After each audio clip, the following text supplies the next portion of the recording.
Snow drifted softly over the quiet town as little Arya pressed her nose against the frosted window of the small orphanage. She held a thin red envelope close to her chest and whispered, "A tiny hope into the winter night."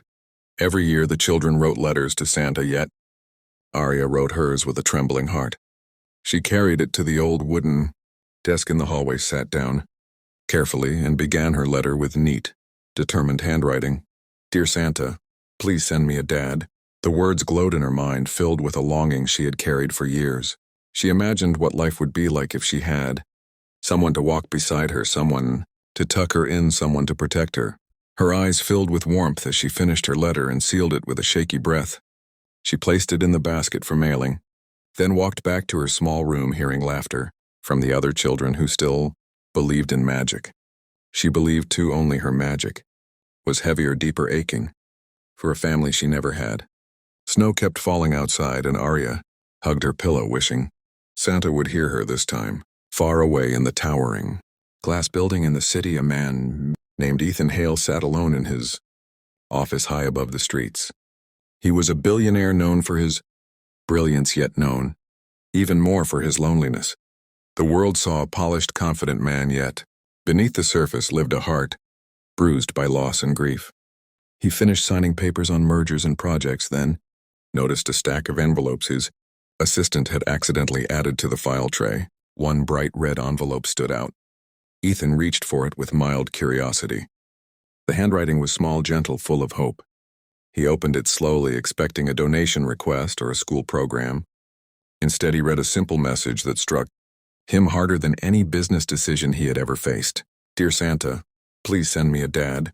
A long stillness filled the office as he stared at the words again, feeling something inside him shift. He wondered who wrote it and why it had ended up on his desk. His chest tightened as if someone had pressed a forgotten memory into his hands. He traced the words with his eyes and wondered how a letter like this could reach someone like him. That night, Ethan took the letter home, unable to let it go. He placed it on the coffee table and stared at it as he sat in his dimly lit living room. A soft ache grew behind his ribs as he remembered the years he had spent grieving the father he lost when he was young. He knew the hollow feeling of longing for someone who was no longer there. He wondered how old Arya was, what she looked like, how long she had been waiting. No child should feel that kind of emptiness. Ethan stood up, grabbed his coat, and made a decision he had never imagined making. He would find her. He would answer the letter that destiny had somehow placed in his hands. He called his assistant, asked for the orphanage records, and within an hour he was driving through the quiet, snowy streets toward the little town where Arya lived. The world outside blurred with white, but inside his heart a peculiar warmth grew, a feeling he thought he had lost forever. Arya sat on her bed reading the same storybook she read every night when she heard the matron calling her softly. "Arya, dear, someone is here to meet you." She blinked, surprised. Nobody ever came for her.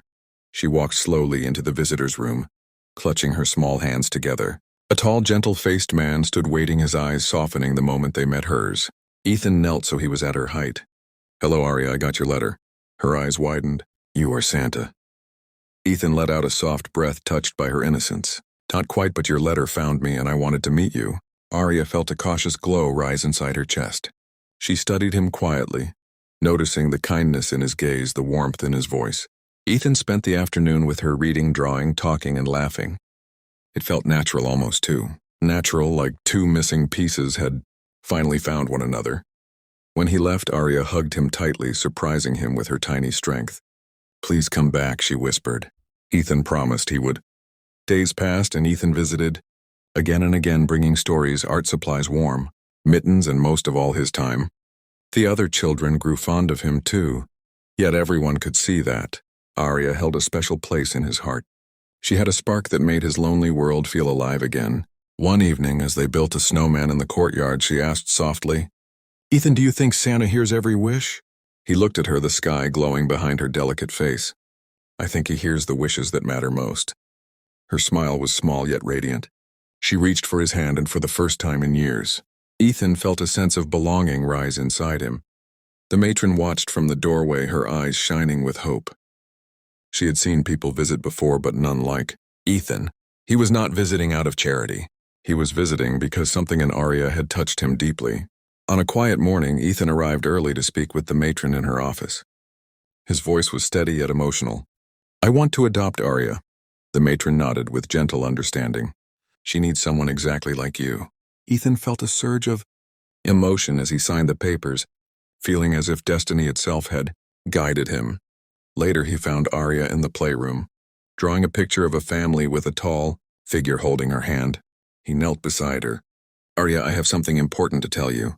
She looked up, waiting with wide, curious eyes. "How would you feel about coming home with me?"